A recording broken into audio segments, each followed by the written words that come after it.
Hello everyone and welcome to our 6th mini lecture in the opioid series. This time we're going to be talking about opioids and tolerance as well as withdrawal.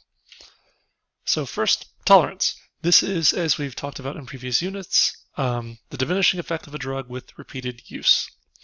Specifically talking about opioids, we can get cross-tolerance among different opioid drugs. So using one opioid drug like morphine will increase your tolerance for heroin or something similar. Because these drugs act on similar mechanisms and are metabolized by similar means, tolerance to one drug will promote tolerance to the family of drugs.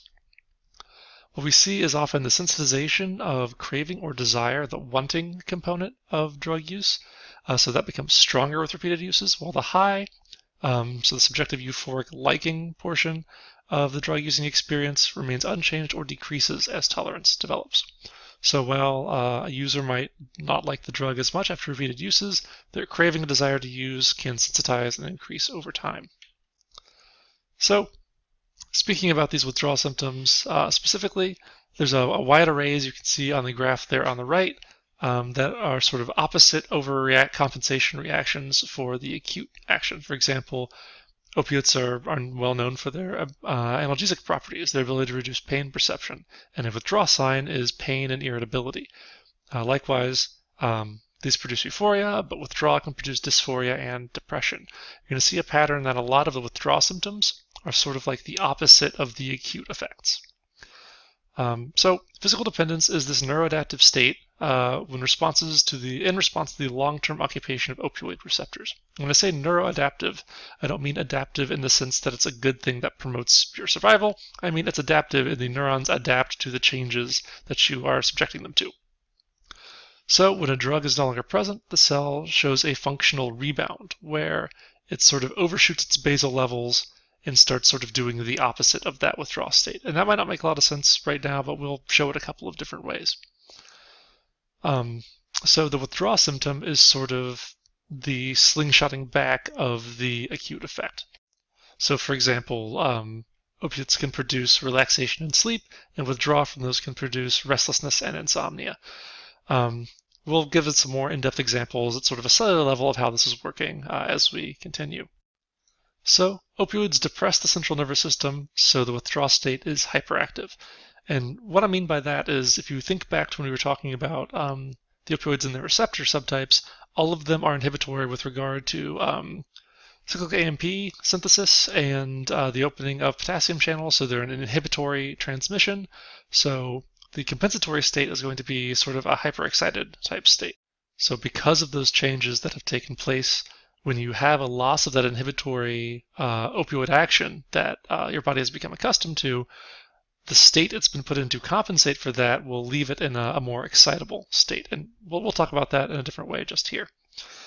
So severity and duration of the both acute effects and the withdrawal effects are influenced by many factors, in particular the drug that's used. So for example, morphine withdrawal peaks 36 to 48 hours after the last use, and it's a rough peak and drop, whereas methadone peaks gradually over several days and increases rather gradually over several days and decreases over several weeks. You can see over here on the right we have graphed both the intensity of the drug effect and the intensity of the withdrawal. You can see these kind of mirror one another. Drugs that reach high saturation quickly and produce really strong effects tend to have a similarly sharp and unpleasant withdrawal curve, whereas methadone produces a much less intense drug effect and also a much more gradual withdrawal, as you can see here. This is one of the reasons why drugs like methadone and buprenorphine are preferred as ways to ease withdrawal symptoms.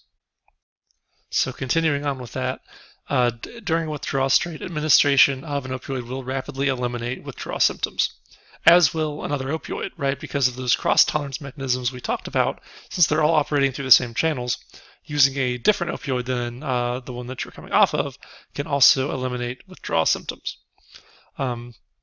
This elimination of the unpleasant withdrawal state goes back to the concept we've talked about previously of negative reinforcement, right? Negative being the removal of something from the situation, and reinforcement meaning it's going to strengthen the behavior that preceded it. So negative reinforcement in this instance is the removal of the withdrawal state, making it more likely to use that given drug again. So that's that dark side of addiction that we talked about during the drug abuse unit. So in order to examine the specific brain regions that are important for these withdrawal states, opioid antagonists were injected into specific brain regions of animals that were made dependent onto an opioid. And they found that some of these specific brain regions were really, really effective at precipitating withdrawal or causing a withdrawal state to begin. So in particular, injections of opioid antagonists into the locus coeruleus and the para-occipital gray produced dramatic induction of withdrawal symptoms. Keep in mind the locus coeruleus thing because we're going to come back to the norepinephrine angle when we talk about treatment. The nucleus accumbens, as we know, is really, really important for the reinforcing effects of opiates. And what's really, really interesting is it may be important to the aversive stimulus effects and the motivational effects of withdrawal. So if you recall, there's that sort of aversive, strongly emotional aversive component to being in a withdrawal state. By administering an antagonist directly into the nucleus accumbens, not only did that precipitate withdrawal and create an unpleasant state, that was such an aversive event that the animals were conditioned to that event and learned to actually avoid the location in which they were injected. So they formed, if you remember to our previous discussion, they formed a conditioned place aversion to the antagonist being administered. So antagonizing activity in the nucleus accumbens is not only important for withdrawal state, it's highly aversive to the point where animals will learn to avoid that location.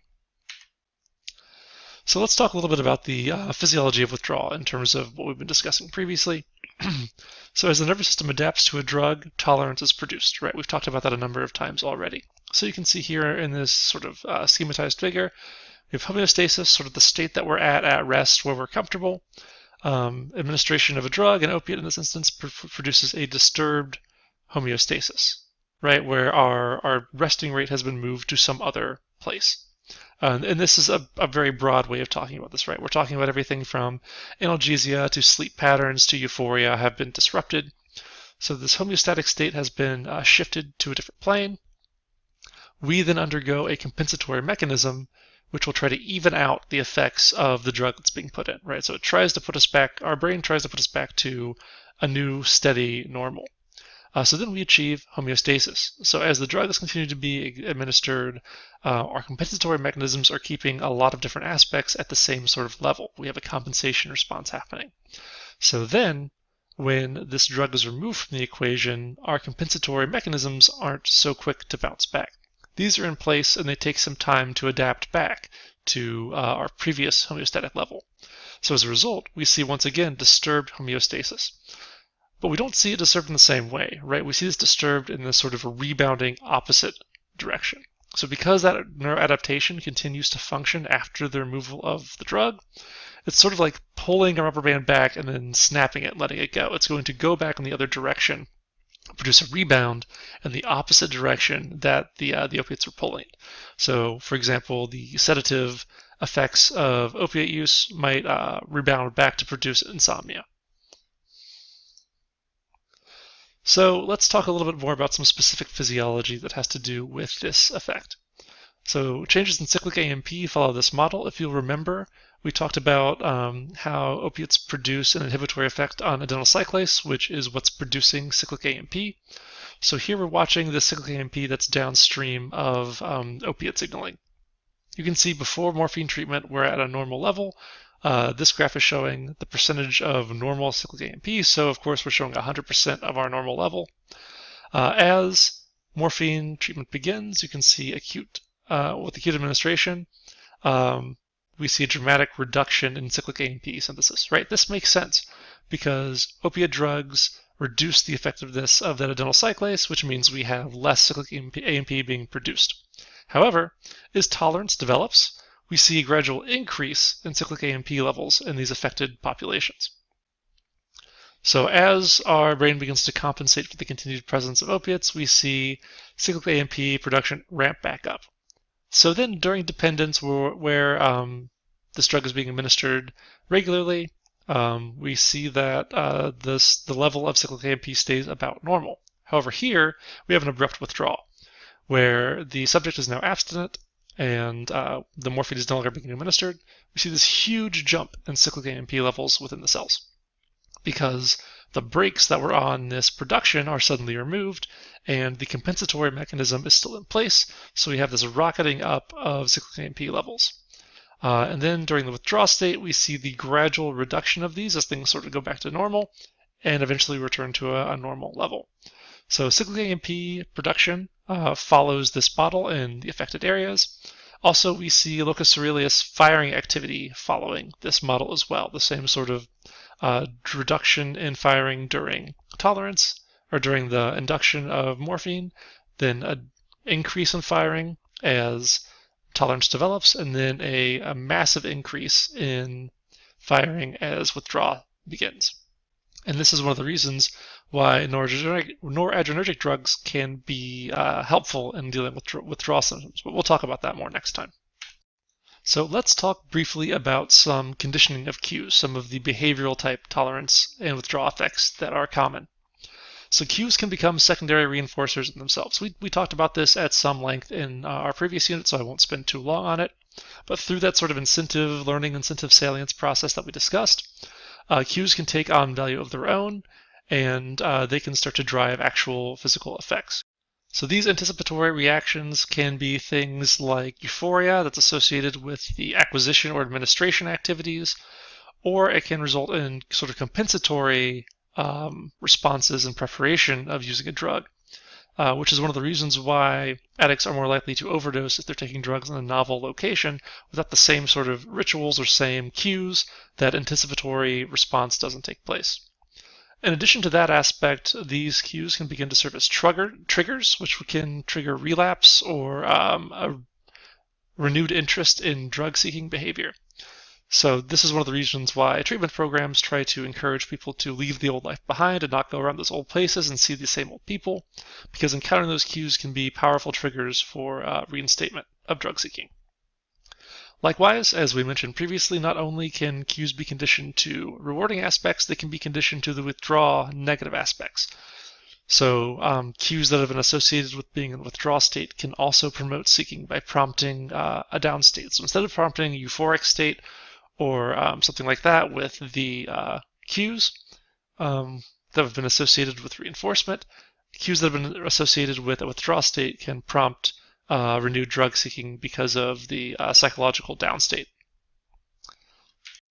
So there's kind of a general concern that is well founded for the overprescription of opioid drugs, as dependence can develop that leads to withdrawal, even with the best intentions in terms of prescribed use. There's also the concern with overprescription of drugs that there can be significant diversion. And diversion is a term we'll use to mean that it's not being used for, it's either it's on-label use or it's not being used by the person it's prescribed to. So diversion of drugs like OxyContin for recreational use can be highly problematic and have a high societal cost. So using the example of OxyContin, this can be crushed, dissolved, and injected, leading to a much quicker and more powerful administration of the drug, which can lead to addiction. So that's it for this mini lecture. I apologize for running a little bit long on this one, but it all fit best together as one longer video. All right, we'll see you next time.